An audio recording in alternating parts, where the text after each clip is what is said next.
Hey everyone, welcome back to the Be More Marketing course. I'm Jordan, and in today's episode, we're going to be digging into how you should look to structure your website to help you convert as much customers as possible. Let's get into it. So first off, we need to start off with the headline. This is the most important part of the website. It's the first thing your visitors see before they decide whether they are going to stay or whether they're going to leave.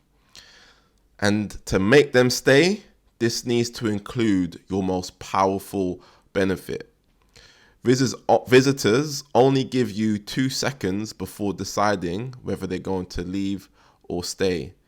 And therefore, this needs to be as crystal clear and relevant as possible to their needs.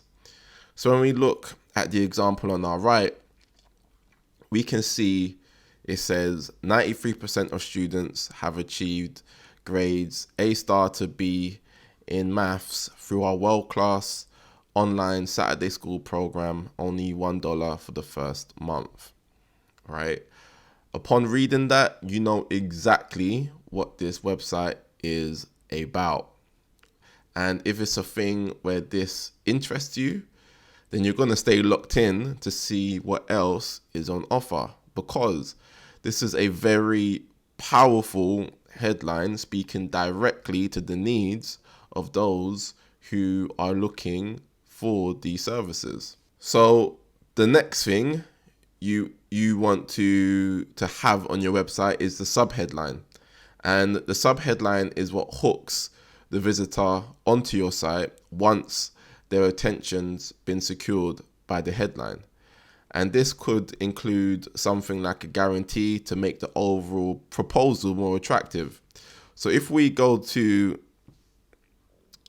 the previous example here, we can see below the main headline that we have in smaller text, and just pay $12.99 per month thereafter.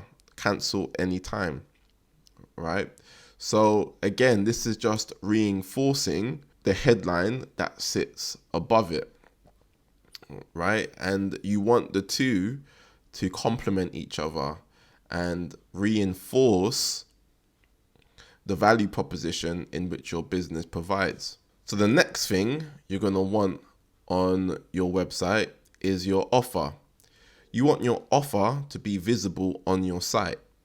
But I wouldn't suggest leading with this.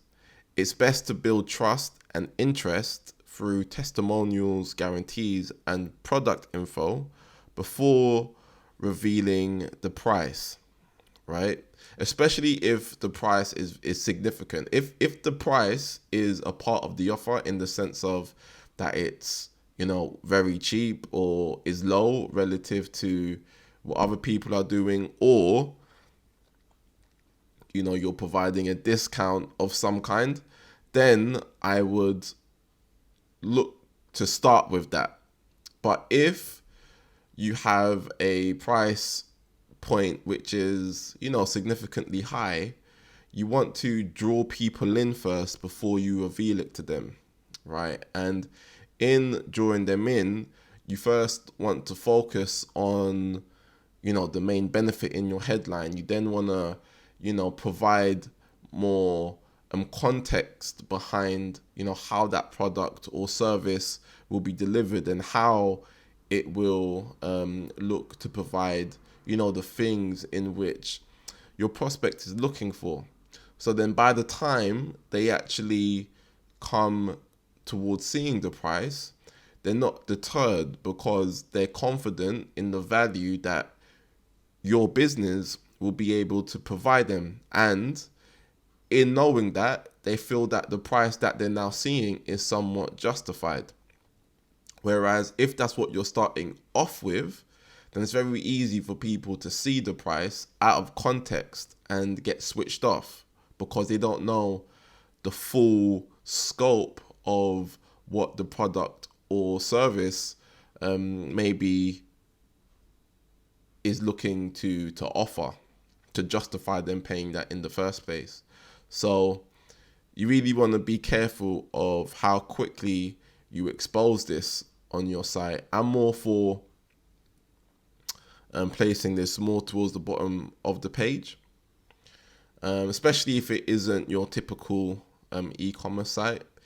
In most e-commerce sites, you can't really avoid this, but for sites which are more traditional and provide, more scenery and information, then I'll definitely look to have it at the bottom. So at least that before people even arrive at the price, they have a decent understanding of your value proposition. Another thing that you want to be aware of as far as your structure goes is your readability. You want to make the sentences short and straight to the point. You want to use black font against white background.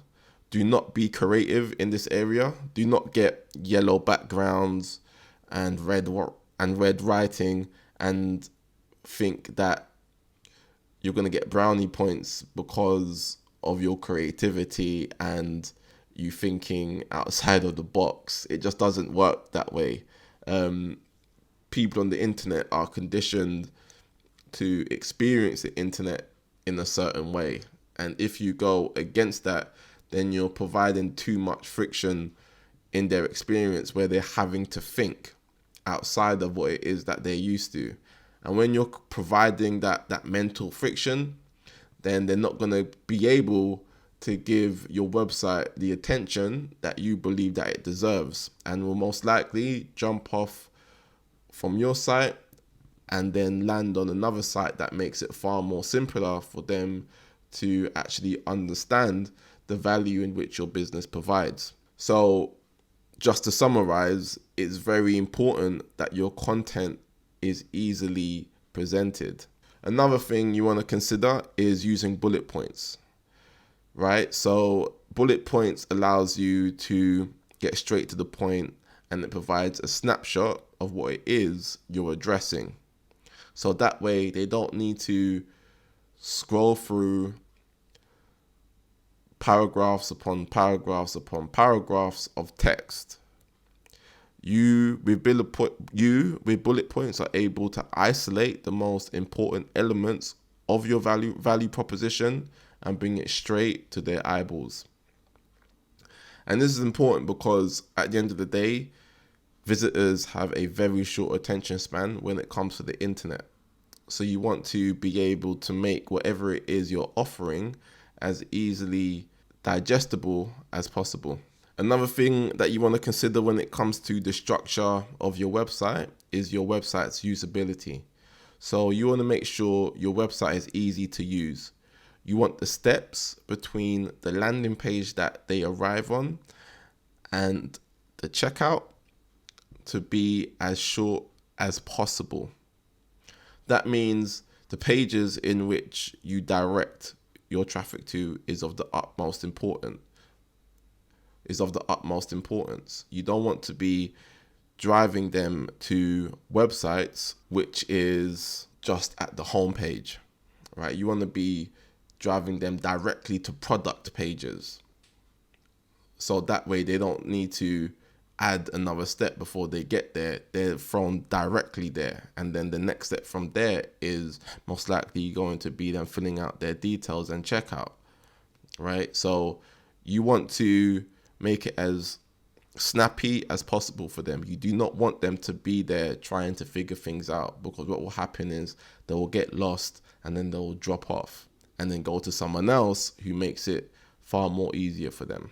Another thing you want to be structured in your website are your testimonials. You want to have around 2 to 3 testimonials on your site. This generates trust and lowers the barriers to purchase. This includes things like the name of the person providing the testimonial alongside the location in which they're situated at. So that way you're able to add a layer of credibility to the testimonial. You also want to be looking at using a star rating, as this will give your testimonial more credibility as well. Like if you look at the ones in the example on your right, you can see that we have 3 different testimonials, and you can also see that there's a star rating above all of them. And when you see that, it just provides, more comfort and more trust in your decision to step forward with that business. And also, if you can, you don't have to, but if you can, and obviously if you're going to do this, ask for permission, you may also want to provide the images of the actual customers next to the testimonials as well. But again, you would have to ask for permission on that front. And again, this will just provide, further credibility to the actual testimonials themselves. Another thing that you want structured in your website is having a clear call to action. You only want to have one call to action per page so you do not confuse the visitor. Also, you want to make your call to action button stand out so the visitor knows exactly where to go when they decide to progress their interest to the next stage. So as you can see here, when you look at this particular landing page, besides from the headline and the subheadline, your eyes are immediately brought forth to the yellow button underneath it. All right. The color contrast between the blue and the orange makes it impossible for it not to stand out. And on this button is a very clear call to action. Get first month for $1. Very clear, very direct, and it gets your attention. And that's what you want to be taken into consideration when you're building out your web pages, or if someone is building out your web pages for you. And also you want to be very clear as to whether or not you're collecting information from your site visitors or if you're getting them to buy something. These are 2 completely different states of mind for the prospect. And if you're trying to get them to do both, then they're going to do nothing but jump off your site and go to a competitor who makes it easier for them.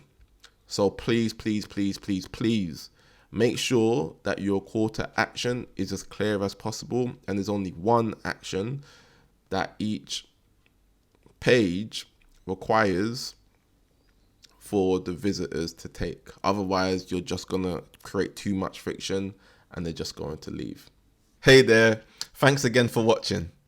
If you have any questions relating to what we've covered in this episode, or if you feel you need further assistance in creating a marketing campaign or developing a marketing and business strategy, then you can either message us on Instagram at BeMoreNetwork, and you can find our tag or our handle at the bottom of the screen, or you can email us on info@bemorenetwork.com, and we'll make sure to respond promptly to any requests.